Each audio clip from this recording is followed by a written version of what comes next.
Bonsoir et bienvenue à la masterclass du 9 mars 2026. Et nous allons parler des enfants confiés, entre guillemets, vendus, abandonnés. C'est vraiment entre guillemets le mot vendu. Et donc, on va surtout parler de l'impact de l'adoption, de la PMA, de la GPA, de toutes les problématiques liées aux filiations floues. Alors, vous allez pouvoir répondre dans le fil de conversation qui parmi vous connaît une personne qui a été adoptée. Vous allez peut-être être étonné que chacun et chacune d'entre vous connaissez au moins une personne qui a été adoptée ou qui a adopté aussi, ça peut être. Et puis, qui parmi vous connaît une famille qui a adopté? Et qui parmi vous connaît une famille qui a eu un enfant issu de GPA? Donc GPA, ça veut dire grossesse pour autrui. Et qui parmi vous connaît une personne issue d'un don de gamètes anonyme? Et ça, c'est déjà plus difficile à savoir puisque c'est souvent un secret. Alors, quelques chiffres pour l'adoption. C'est en préparant cette masterclass que j'ai aussi découvert des choses et j'apprends à chaque fois. Donc, en 2000, le pic d'adoption approchait les 5000 enfants par an, dont la grande majorité étaient étrangers. Et en 2024, vous voyez la chute, hein, une centaine seulement d'enfants ont été adoptés, alors que le nombre d'enfants adoptables, donc des enfants français pour la France, comme les pupilles de l'État, les enfants confiés à l'ASE, tourne autour de quelques milliers, avec 3965 enfants en attente d'adoption en 2021 et majoritairement âgés de plus de 5 ans. Donc c'est aussi plus difficile à adopter un enfant de 5 ans qu'un petit. La GPA, donc grossesse pour autrui, la GPA, il faut savoir, n'est pas autorisée en France. Par contre, elle l'est aux États-Unis, au Canada, en Ukraine, surtout avant la guerre. C'est-à-dire, on dit que c'était même une plaque importante, une source d'enfants, puisque c'était presque une industrie. La Géorgie, certains États mexicains et encore d'autres pays. La France permet toutefois de reconnaître les enfants issus de GPA à l'étranger pour les protéger, parce que finalement, les parents d'intention français qui utilisent la GPA pour être parents avec des enfants qui viennent des États-Unis ou du Mexique ou d'un autre pays. Quand ils les amènent en France, ben, ils se retrouvent sans statut. Donc la France a quand même mis en place des procédures pour pouvoir reconnaître ces enfants et donc ainsi les protéger parce qu'il y a un conflit entre la loi et la reconnaissance légale. Et donc à l'échelle mondiale, on estime plusieurs milliers de naissances par GPA par an. Par exemple, 7000 à 8000 aux États-Unis, avec une forte croissance depuis les années 2000 et une proportion importante de parents étrangers. La PMA, procréation médicalement assistée, issue de dons de gamètes anonymes, c'est quelque chose d'assez courant quand même. Depuis les années 70, on estime à plusieurs dizaines de milliers le nombre d'enfants nés en France grâce aux dons de gamètes. Certains médias avançant un ordre de grandeur d'au moins 70 000 personnes pour la seule période de 1973 à 2020. Et donc, ça veut dire quoi tout cela? Ça veut dire que vous avez une forte probabilité d'avoir comme client soit des parents qui ont une problématique en lien avec ces trois questions, adoption, GPA, PMA, ou des enfants issus de, de ces situations-là. Bon, moi, je vais vous dire, en ce qui me concerne, j'ai eu principalement des parents en difficulté liés à de l'infertilité ou des blocages liés à la fertilité, donc ils faisaient appel à justement la procréation médicalement assistée. J'ai aussi eu des enfants adoptés qui avaient pas mal de problèmes avec leurs parents et donc les constellations ont pu donner un coup de main. Alors ce soir, nous allons explorer les problèmes liés à l'adoption, à la GPA, et les enfants issus de donneurs anonymes et comment accompagner avec les constellations. Autant se sentir prêt. Alors, on va avoir deux parties à cette masterclass. Première partie, on va vraiment explorer les différentes options, l'adoption, définition d'adoption, les problèmes majeurs de l'adoption, le don de gamètes, définition du don de gamètes, les problèmes liés au don de gamètes, la GPA, définition de la GPA, les problèmes liés à la GPA, et en partie 2, comment accompagner les enfants et les parents avec les constellations, ce à quoi il faut penser, mettre en œuvre quand on va accompagner, la loi d'appartenance, la gratitude, le destin. Et voilà, et je rappelle qu'il y a un atelier pratique le lundi 20 avril de 19h à 22h et que je recherche des volontaires, en tout cas une personne volontaire pour faire la démonstration de la constellation par rapport à cette thématique. Alors, l'adoption. En droit de la famille, l'adoption du latin vient du latin adoptare, qui veut dire à choisir, et qui signifie donner à quelqu'un le rang et les droits de fils ou de fille.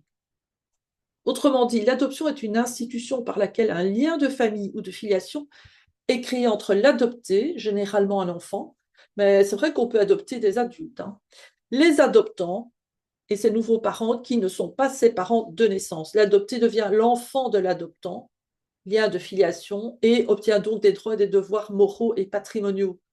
C'est-à-dire un enfant adopté, s'il y a des enfants issus naturellement et qui constituent la fratrie, ben, ils ont tous les mêmes droits.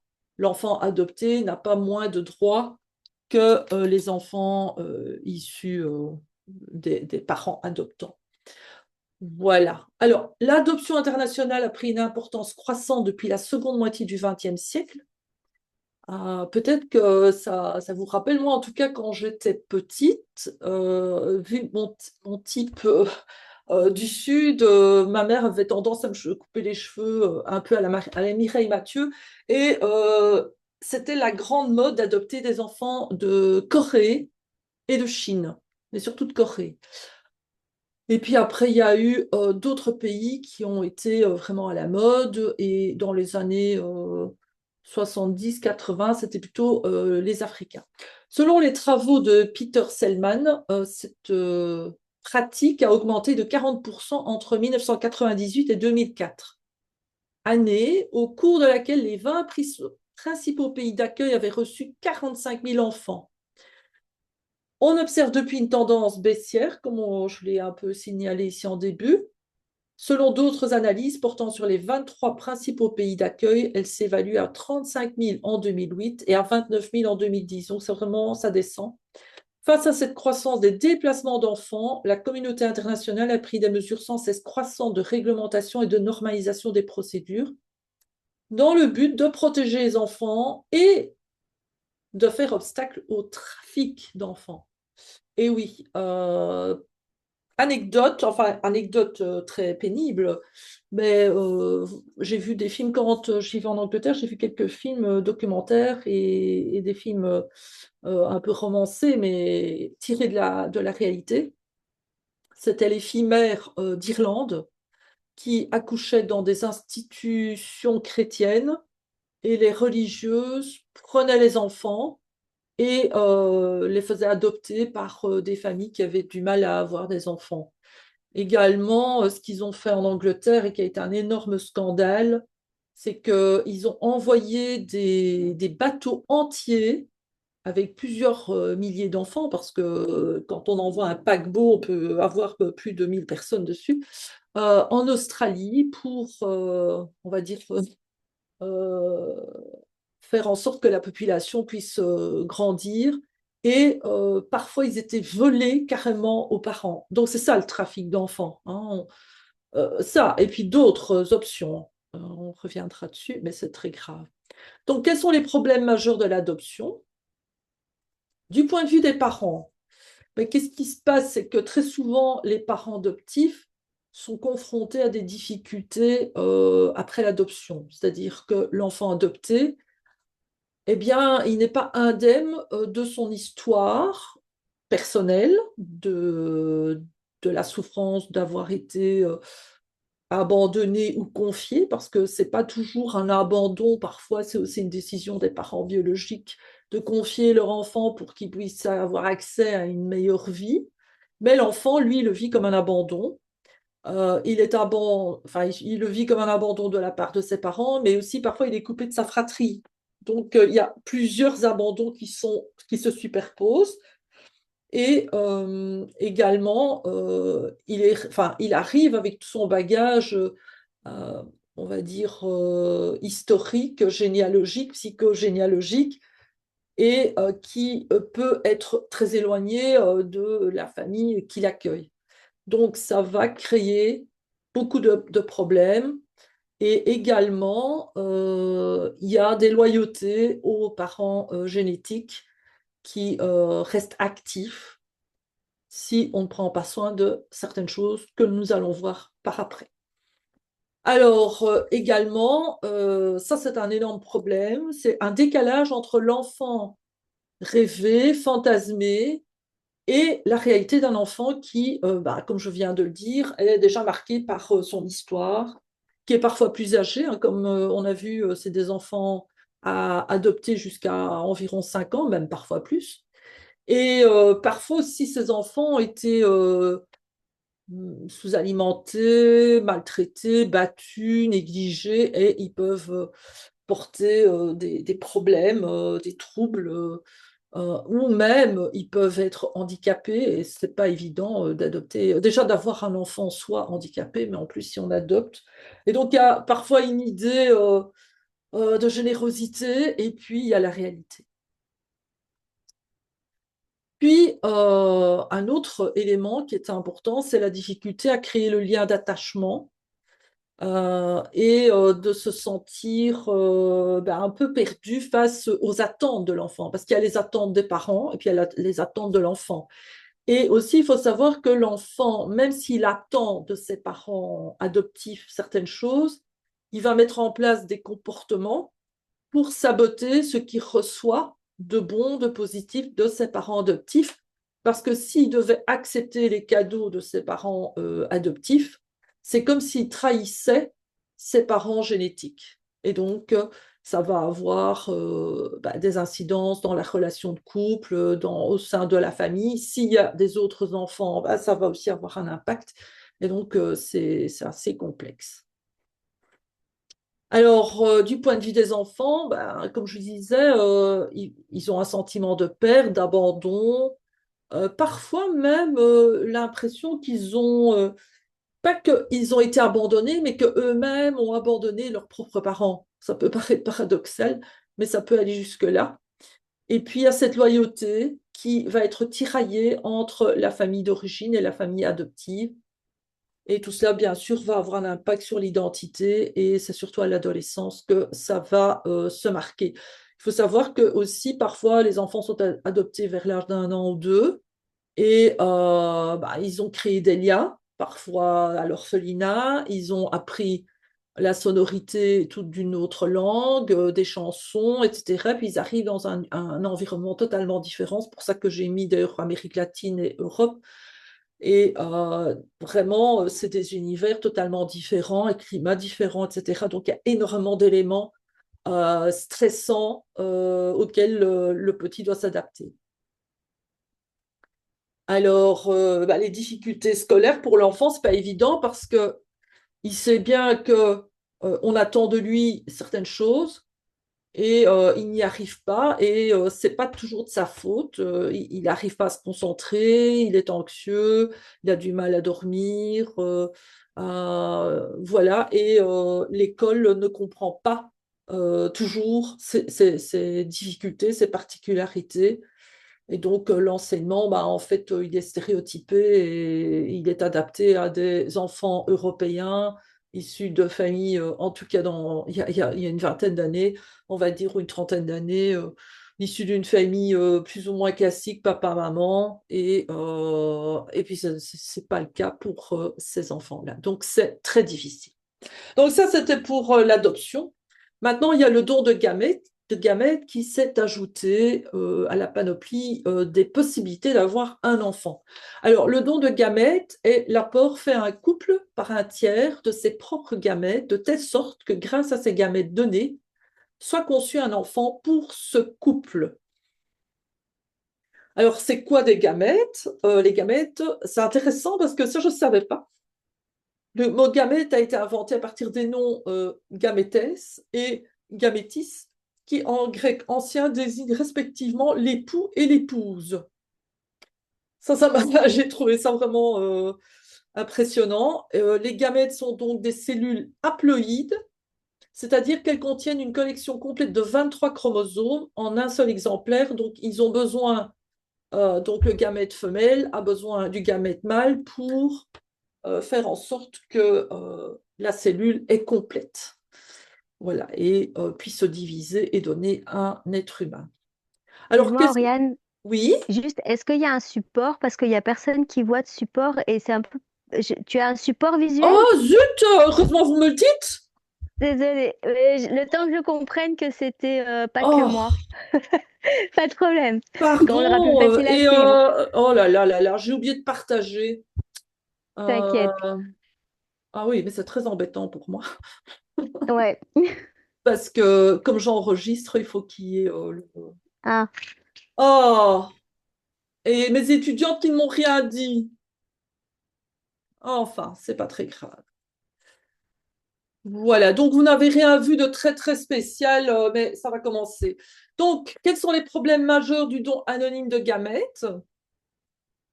Du point de vue des parents, tout d'abord, c'est la difficulté de dire à l'enfant quelles sont ses origines, comment il a été conçu, et donc, finalement, de reconnaître qu'il y a de l'infertilité. C'est encore aujourd'hui un complexe. Les parents sont gênés de ne pas pouvoir transmettre la vie, enfin les parents, le couple, et c'est très difficile à assumer ça. Et ce qui est très embêtant, c'est qu'aujourd'hui, l'infertilité est grandissante, il y en a de plus en plus partout. Je veux dire, dans nos sociétés, l'infertilité est de plus en plus fréquente. Alors après, il y a le conflit entre garder le secret des origines de l'enfant ou de choisir de le dire. Est-ce qu'on le dit, est-ce qu'on ne le dit pas? Quel impact ça va avoir? Comment le dire, etc., etc. Et parfois, ça aussi, j'étais un petit peu surprise, mais bon, psychologiquement, il y a des enjeux qui se jouent. Parfois, le père peut aussi considérer le donneur comme un rival symbolique, et donc ça va fragiliser la relation de couple. Voilà, donc ça, c'est des constats, hein. Et puis, il y a aussi la peur de perdre le lien avec l'enfant et donc l'amour, parce que si l'enfant comprend qu'il n'est pas issu cellulairement, génétiquement des parents qui l'élèvent, qui l'aiment, eh bien, il va y avoir comment dire, oui, l'enfant peut se sentir trahi, mais ça, on va voir hein, du point de vue des enfants. Donc, les enfants, ils sentent qu'il y a quelque chose de bizarre. Et entre autres, petit exemple, c'est aussi quand j'étais en Angleterre, il y avait pas mal de revues et tout ça qui parlaient de ce sujet. Et j'avais lu l'histoire d'une jeune femme qui était très typée au teint presque olivâtre, aux cheveux noirs, aux yeux bruns, un corps aussi, disons, plus trapu. Et elle était issue de parents roux et blonds. Et donc, elle se demandait qu'est-ce qui se passait, mais elle ne savait pas qu'elle était issue de dons de gamètes. Et elle avait beau se poser questions, poser des questions à ses parents disaient qu'elle s'imaginait des choses, etc. Et puis finalement, elle a pu découvrir qu'elle n'avait pas le même ADN que ses parents. Et sur le coup, ça a été un soulagement parce que tout ce qu'elle avait ressenti pendant des années trouvait du sens. Et en même temps, justement, vous allez voir, c'est le sentiment d'avoir été trahi par les parents qui l'ont élevé parce qu'ils n'ont pas su dire la vérité, la réalité. Donc, il y a... Et donc, ça crée une coupure, effectivement, entre l'enfant et les parents. Alors, il y a beaucoup de mensonges autour de tout ça. Il faut savoir que les donneurs de gamètes, normalement, le font généreusement. Mais finalement, par exemple, en Belgique, j'ai appris que, il y avait des étudiants qui donnaient des dons de gamètes. C'est un documentaire qui est passé à la télévision belge. Et justement, vous pouvez voir en bas à droite l'exemple de 197 enfants nés du sperme d'un donneur anonyme. Ça a été découvert comme ça suite à une anomalie, une transmission génétique du risque de cancer. Ça porte un nom, mais j'ai oublié. Et normalement, les cliniques de la fertilité doivent garantir qu'un donneur ne, ne sera à l'origine que de 6 à 10 enfants maximum. Et ça, ils doivent le garantir. Ben, comme il y a un manque de donneurs, ben, ils ont multiplié je veux dire, la possibilité de faire des enfants jusqu'à en faire 197 et un peu partout en Europe. Et ils ont su remonter à l'origine de la personne qui avait donné son sperme. Et qu'est-ce qui s'est passé? Ben, en fait, c'était un étudiant qui faisait ça pour arrondir ses fins de mois.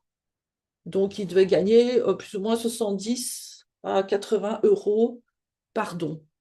Donc, voilà, même si c'est pas beaucoup d'argent, il y a quand même un échange financier. Maintenant, il faut savoir que les cliniques privées suivent, oui, soi-disant des règles précises, mais ce n'est pas le cas.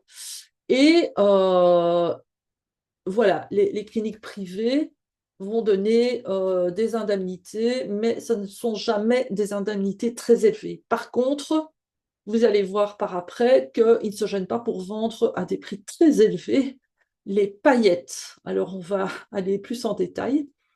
Donc, en France, un don, ça coûte, enfin, la personne qui donne, c'est entre 80 et 150 euros. Et un don permet en moyenne de fabriquer une quarantaine de paillettes de sperme produites à partir de 4 à 5 recueils distincts. Donc, un don, c'est 4 à 5 émissions, on va dire. Et ça donne une quarantaine de paillettes. Et le nombre exact dépendant de la qualité de chaque échantillon. Et pour une insémination, il faut 1 à 2 paillettes. En général, ils prennent 2 pour être sûr que ça fonctionne. Donc, vous pouvez déjà voir comment ils peuvent multiplier, enfin, rendre rentable les dons. Donc, ce qui démontre que la clinique pourra vendre pour un donneur sans divulgation d'identité environ 600 à 800 euros la paillette. C'est le prix que j'ai trouvé sur Internet pour la France. Et le donneur avec possibilité d'accès à l'identité à la majorité de l'enfant, ça va être plus cher, souvent entre 1000 à 1100 euros la paillette. Donc, ça veut dire que des parents qui voudraient avoir un don de sperme peuvent sortir entre 2000 et 2200 euros pour pouvoir faire une fécondation, avec le risque que leur enfant ait 180 frères et sœurs à travers toute l'Europe. Et effectivement, ça peut être angoissant. Là, alors, donc ça, c'était le don de gamètes. Il y a aussi les dons d'ovocytes. On reviendra là-dessus. Et puis, il y a la grossesse pour autrui, ou GPA, dont j'avais parlé. La gestation pour autrui, c'est une expression souvent abrégée en GPA, et c'est une pratique consistant à transplanter un embryon destiné à un couple ou à une personne seule dans l'utérus d'une femme extérieure à ce couple, à ce schéma, qui sera appelée gestatrice ou mère porteuse, et qui, au terme de sa grossesse, remet l'enfant aux parents ou aux parents dits d'intention, qui peuvent avoir ou non un lien génétique avec lui. Donc, ça peut être les gamètes de ce couple ou les gamètes de donneurs, et qui ne sont pas à même de réaliser la grossesse pour différentes raisons. ne fût-ce qu'un couple homosexuel, par exemple, ou une femme qui a eu un cancer de l'utérus, ou voilà, différentes choses. Ou qui est née sans utérus, ça existe aussi. Donc, la grossesse pour autrui, quels sont les problèmes majeurs de la grossesse pour autrui? Ben, déjà, euh, bon, comme je disais, elle n'est pas légale en France. On a pu trouver une solution, c'est de reconnaître la filiation des enfants nés par GP à l'étranger. Voilà, ce qui crée une situation juridiquement ambiguë. En Belgique, il faut savoir qu'il y a un vide juridique complètement admis.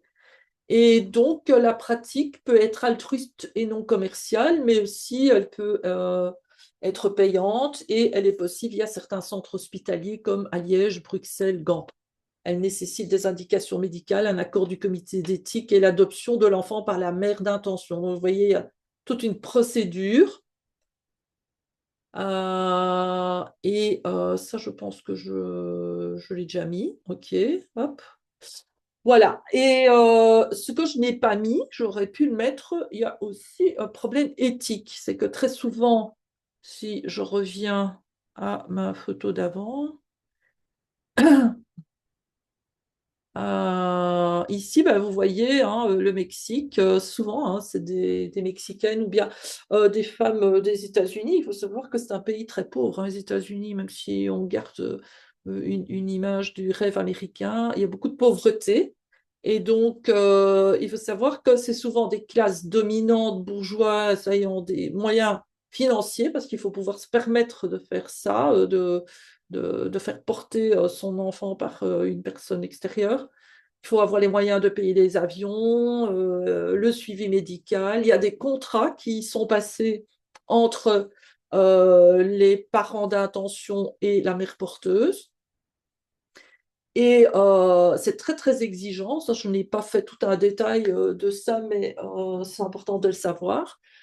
Il y a un contrat vraiment qui lie les, les protagonistes, on pourrait dire. Et comment dire, et c'est très généralement des femmes venant de milieux pauvres qui, grâce à la grossesse qu'elles réalisent pour des couples qui passent ce contrat avec elles, lui permet de sortir momentanément de la pauvreté et qui lui permet parfois d'élever ses autres enfants qu'elle assume parfois seule ou pas. Voilà, parce qu'elles viennent En fait, c'est vraiment de l'exploitation et peut-être même un peu une forme d'esclavage parce que quand on voit ce qu'elle gagne, elle ne gagne pas énormément pour le dommage émotionnel et l'implication dans tout le système familial de la mère porteuse parce que bon, comme on a déjà abordé le sujet, c'est pas parce que ce n'est pas son ovule et le sperme de son partenaire qu'il n'y a pas un lien qui se crée. Et je vous rappelle le microchimérisme dont j'ai déjà parlé. Des cellules vont rester dans son ventre. Il va y avoir un échange cellulaire entre les cellules de son corps et le petit. Voilà, il y a énormément d'impact et si elle a des enfants après qu'elle va porter pour elle-même ou si elle est en couple, il y a une mémoire utérine qui reste là et qui va impacter toute la fratrie et tout le système familial. Et finalement, je vais revenir à la loi de l'appartenance. Et bon, ici, la loi de l'ordre, bien que je ne l'aborderai pas beaucoup ici dans cette masterclass, mais la loi de l'appartenance, ça veut dire que tous ces enfants qu'elle va porter, parce que souvent, quand elle en porte un, elle en porte deux ou trois, ils sont exclus du système. Parce qu'il n'y a pas de rituel, il n'y a rien qui est en lien pour intégrer, reconnaître. Alors, j'ai déjà entendu dire qu'il y avait, par exemple, des couples homosexuels qui gardaient un contact avec la mère porteuse pendant toute l'histoire de l'enfant, toute la vie et de l'éducation des enfants. Mais bon, c'est pas toujours le cas vu les distances. Voilà. Donc, c'est vraiment vraiment une question éthique très importante et c'est de la mercandisation aussi de l'humain.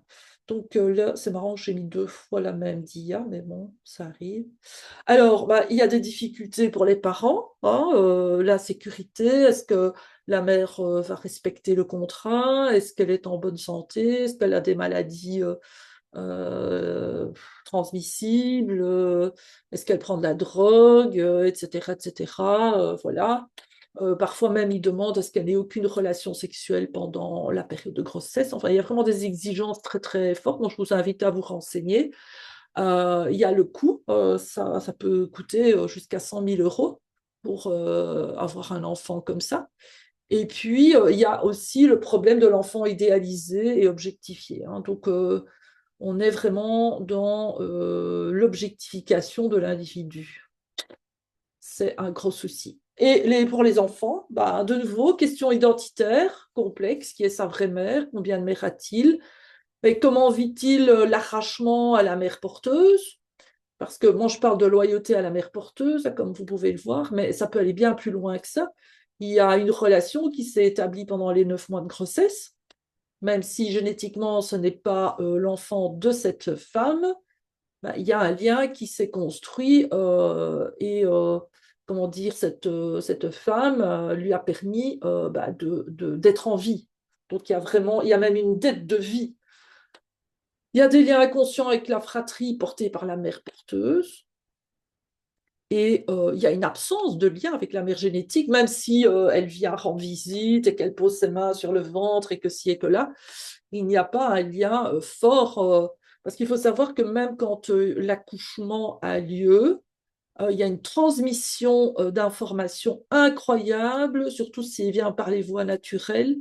Lors du passage des temporaux dans le bassin, et il y a en fait, c'est vraiment comme s'il y avait une transmission de toute la flore microbienne de la mère vis-à-vis de l'enfant qui va lui permettre de construire son immunité. Donc, son immunité, bah, il l'hérite de sa mère porteuse et non pas de la mère génétique. Ensuite, il y a le lien aussi qui se met en place ou qui va être interrompu parce que parfois, il est tout de suite pris dès la naissance pour que la mère porteuse ne s'attache pas à l'enfant parce que on a vu des films, etc., autour de cette problématique que finalement, la mère, quand elle a mis au monde le bébé qu'elle portait pour une autre famille, bah, ne veut plus s'en défaire. Donc il y a vraiment des enjeux énormes qui se passent autant pour la mère que pour l'enfant.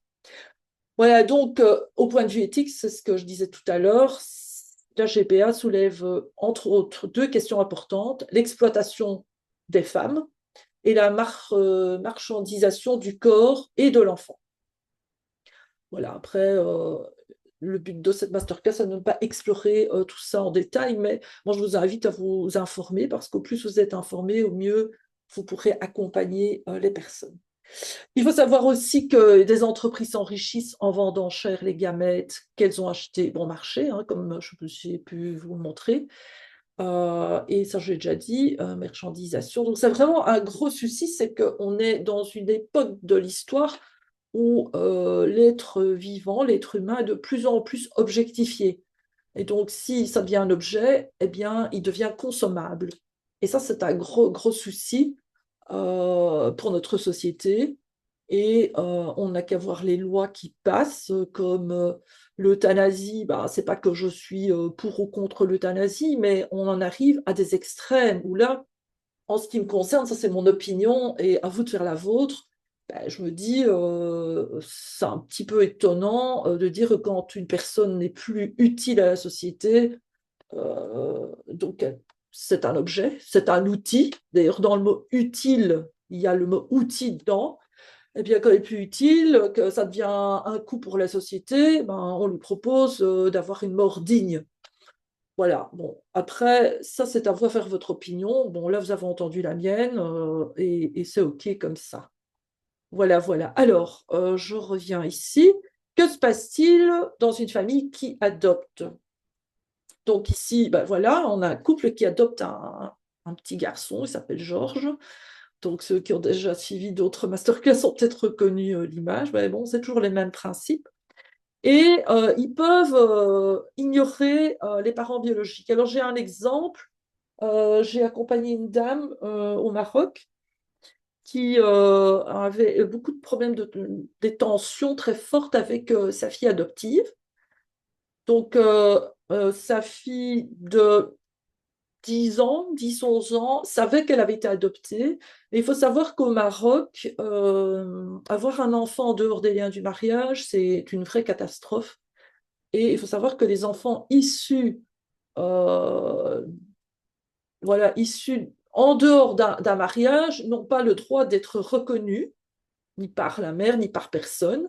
Et donc, ils n'ont pas de statut social, malgré que le Maroc a signé les chartes pour les droits des enfants et tout ça, hein. Donc, ils ont signé ça, mais ils ne suivent pas du tout ce à quoi ils se sont engagés. Donc, ces enfants n'ont pas de statut. Et quand ils n'ont pas de statut d'état civil, ben, qu'est-ce qui se passe? Ils sont généralement abandonnés par les mères qui perdraient leur place dans la société si elles devaient être filles-mères, parce que avoir une relation sexuelle en dehors du mariage, c'est passible de prison. Donc, vous imaginez déjà la situation. Ces femmes donc abandonnent leurs enfants qui sont confiés dans des orphelinats. Et là, je ne sais pas s'ils obtiennent un statut, mais en tout cas, l'orphelinat va s'occuper d'eux de façon à ce qu'ils puissent quand même aller à l'école. Mais si ces enfants devaient vivre avec leur mère, eh bien, ils n'auraient pas la possibilité d'aller à l'hôpital ni d'aller à l'école parce qu'ils n'ont pas d'état civil. Donc, vous voyez le gros problème. Cette dame avait adopté un enfant qui avait été abandonné par la mère et on fait la séance et puis elle me dit que elle comprend pas pourquoi cette femme, la mère biologique de sa fille, l'a abandonnée et que elle s'en occupe et que si et que tati, enfin voilà, elle était dans un jugement. Et au travers de la constellation, qu'est-ce qu'on découvre? C'est que ce jugement qu'elle avait vis-à-vis de cette femme, parce que elle, n'ayant pas la capacité de transmettre la vie parce qu'elle avait un problème d'infertilité, ben, elle en voulait à la mère de sa fille, et donc quelque part elle l'ignorait, ou même pire, elle la jugeait. Et la fille, qu'est-ce qu'elle faisait à son insu? Ben, elle était loyale à sa mère biologique. Et donc, elle résistait à toutes les attentes de ma cliente par rapport aux résultats à l'école, par rapport à se comporter correctement, etc., etc. Et donc, la constellation a pu mettre ça en évidence et lui faire apprécier le fait que cette femme qui avait dû se défaire de l'enfant l'avait aussi fait pour que cet enfant puisse avoir un statut et que finalement c'était un geste d'amour aussi. Bon, peut-être que ça avait été une interprétation, peut-être pas, mais en tout cas, c'était la gratitude que cette femme, la mère de sa fille, avait pu donner la vie à la place de ma cliente et lui permettre finalement de vivre le rôle de maman, la maternité et l'amour d'une maman vis-à-vis de son enfant. Et ça a pu apaiser très très fortement la relation et la petite n'a plus eu ce sentiment d'être aussi jugée à travers le regard porté sur sa mère biologique. Je ne sais pas si vous voyez un petit peu, mais c'est complexe. Donc, ici, à qui Georges va-t-il être loyal? Ben, plus c'est plus fort que lui. Il va être loyal à ses parents biologiques, même s'il ne les a pas connus, même s'il ne s'en souvient pas. Il va y penser, surtout s'il voit qu'il est fort différent physiquement. Parfois, ce n'est pas le cas, hein. Il faut aussi savoir que les enfants adoptés peuvent arriver à adapter leur physionomie, leur manière d'être, au point que quand on les voit, on a vraiment du mal à imaginer que ce sont des enfants, que c'est un enfant adopté, parce que ils se mettent par le mimétisme à ressembler à leurs parents adoptifs. Et donc, c'est aussi une stratégie de survie, parce que s'ils peuvent ressembler à leurs parents adoptifs, bah, les parents adoptifs se reconnaissent à travers leur enfant. Et là, il peut y avoir aussi des problématiques par rapport aux parents d'origine. Et voilà. Donc, à qui Georges ici va-t-il être loyal? Ben, inconsciemment à ses parents génétiques. Et ça va créer des tensions vis-à-vis de ses parents adoptifs. Et il va avoir parfois du mal à recevoir l'amour des parents adoptifs.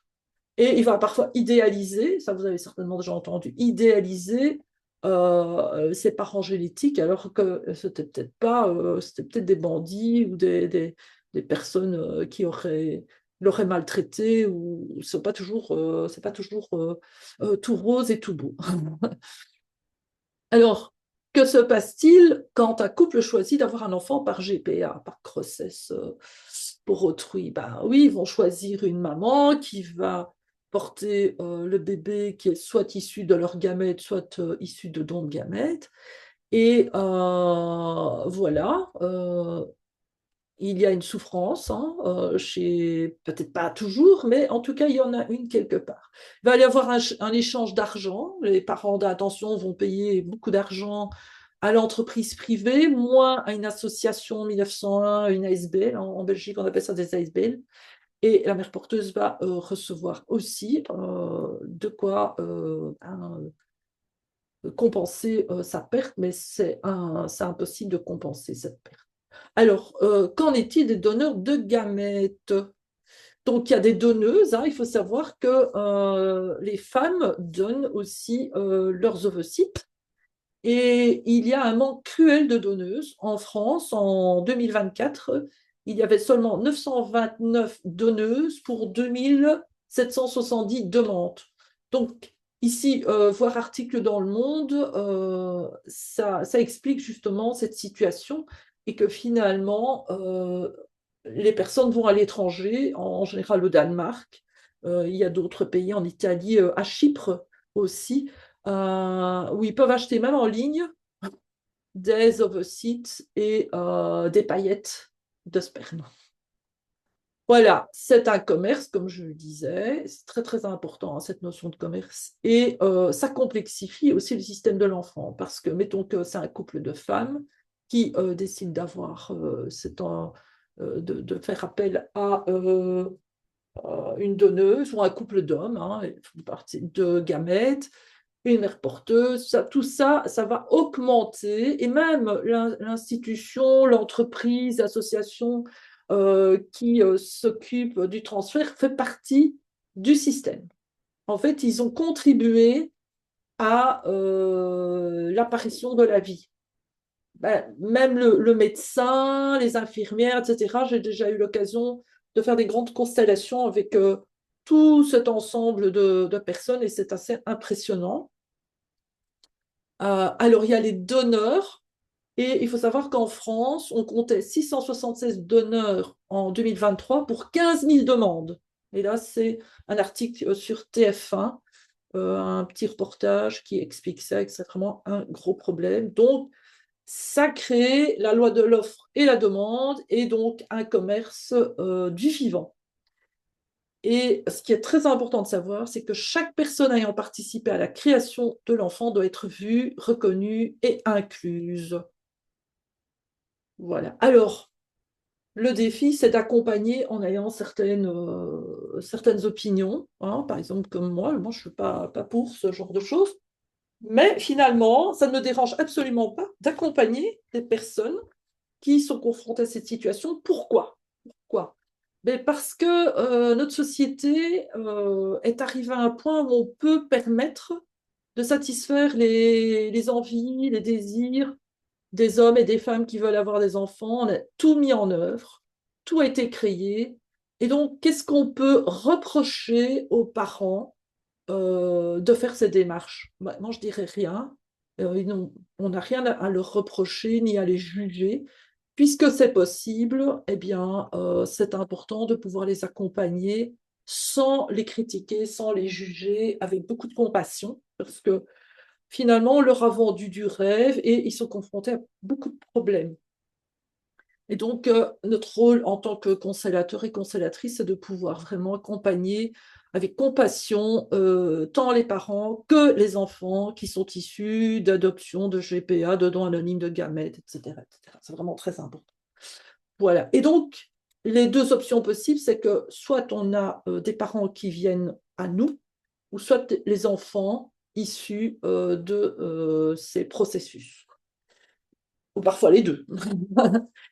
Et donc, comme je disais, avant tout, c'est d'être dans le non-jugement. Ce qui est fait, c'est comme ça.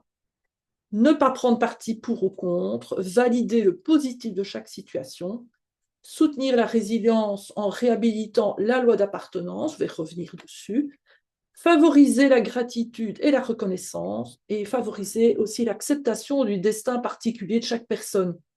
Bon, en tout cas, c'est ça qui m'aide, c'est que je me dis, moi j'ai des amis qui ont fait ce genre de démarche et je me dis, ben voilà, disons que l'âme de l'enfant a choisi de venir de cette manière et que ben voilà, c'est un grand plan, une expérience de vie et que ben, c'est OK.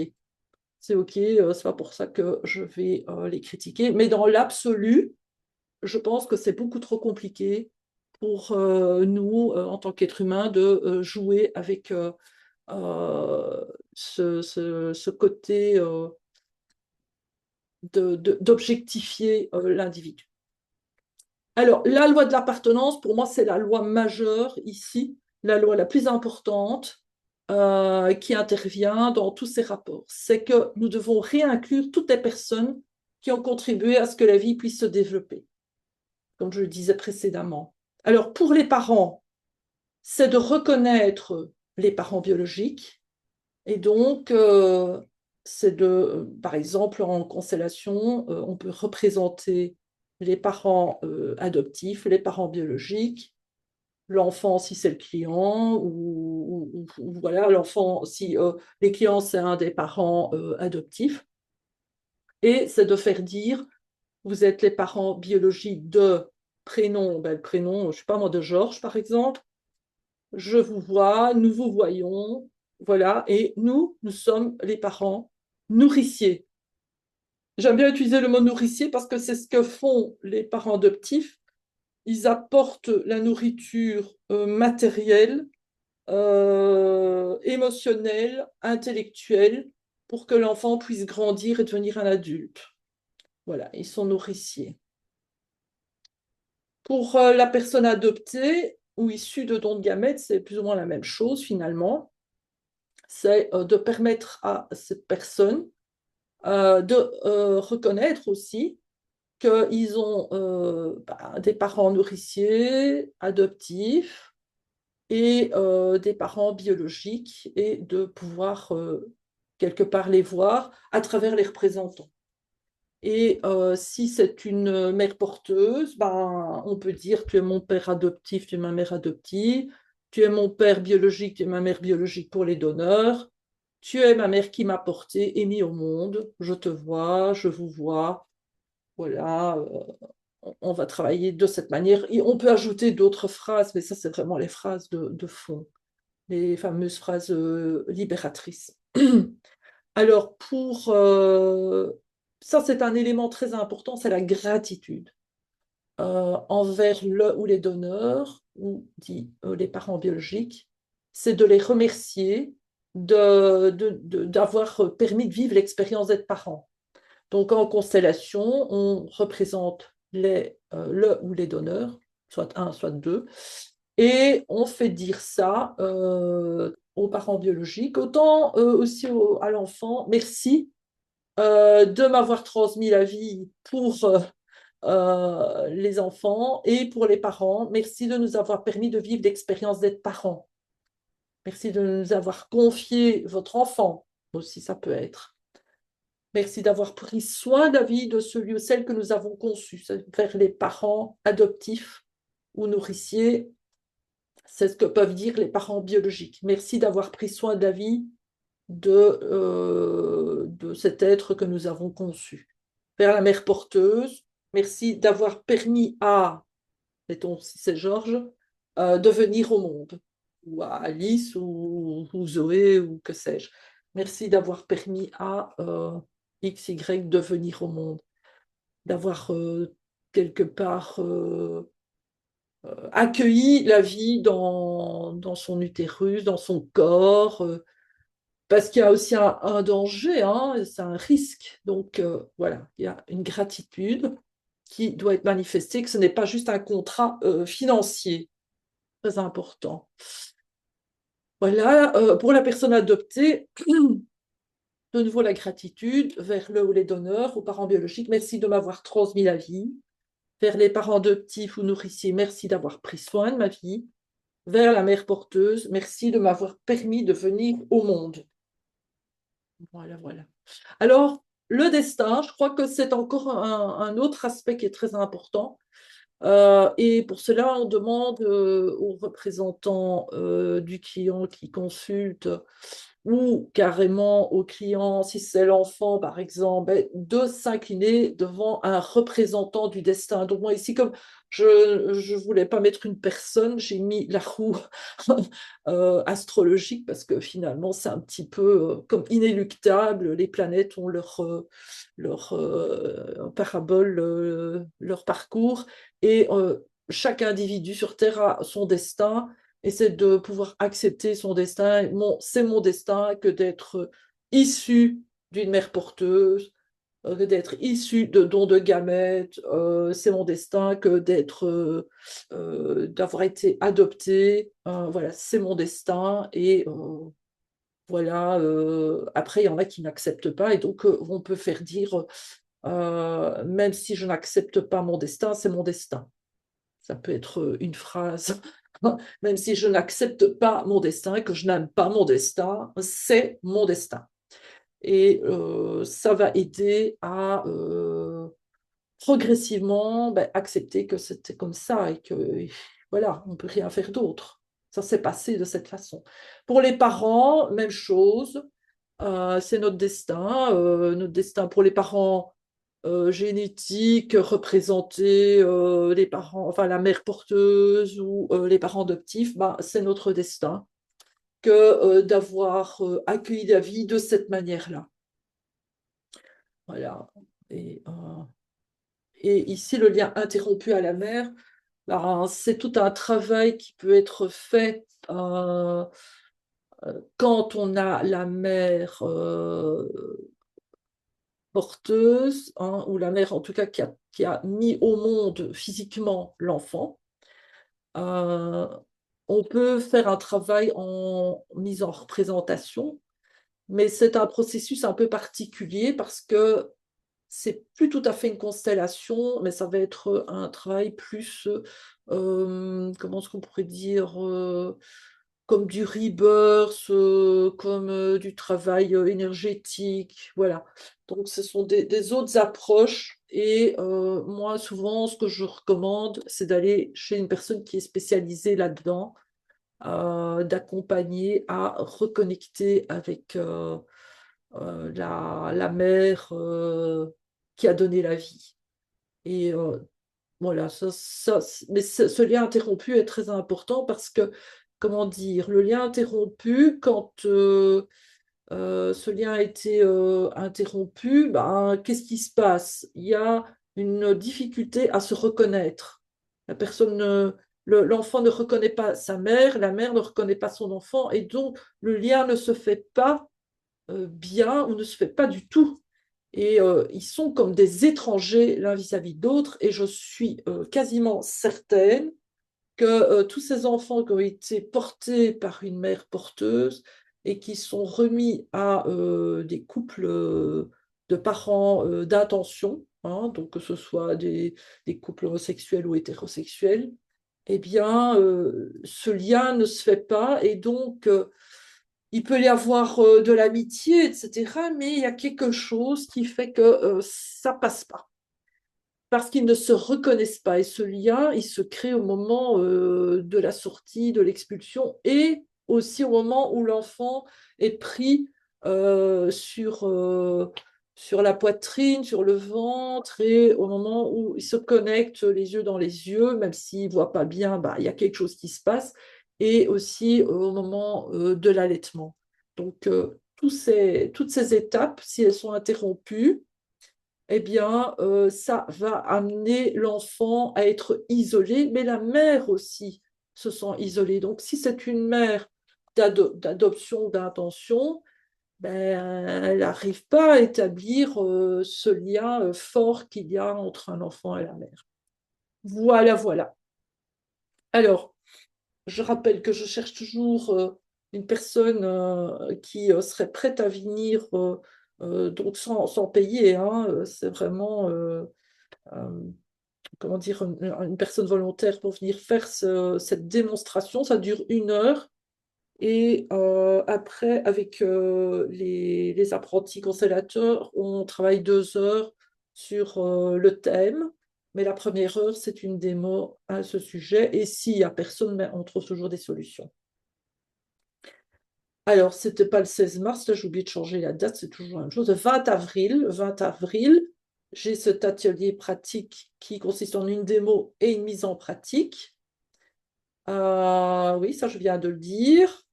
Super. Donc, si vous commandez l'atelier d'ici demain soir minuit, vous avez 23% en moins. Au lieu de 184,50 €, bah, vous avez 34,50 € qui vous sont déduits et vous ne payez que 150 €. Voilà, donc ce n'est pas le 13 janvier, mais avant le 10 mars, avant minuit. Voilà, et je vous mettrai le lien Stripe. Voilà, voilà. Alors, en résumé, après, vous pourrez poser des questions. L'adoption implique pour les parents adoptifs de reconnaître l'existence et l'importance des parents biologiques, l'oublier et créer des loyautés inconscientes chez l'enfant qui pourra saboter sa relation pour ne pas abandonner ses parents géniteurs.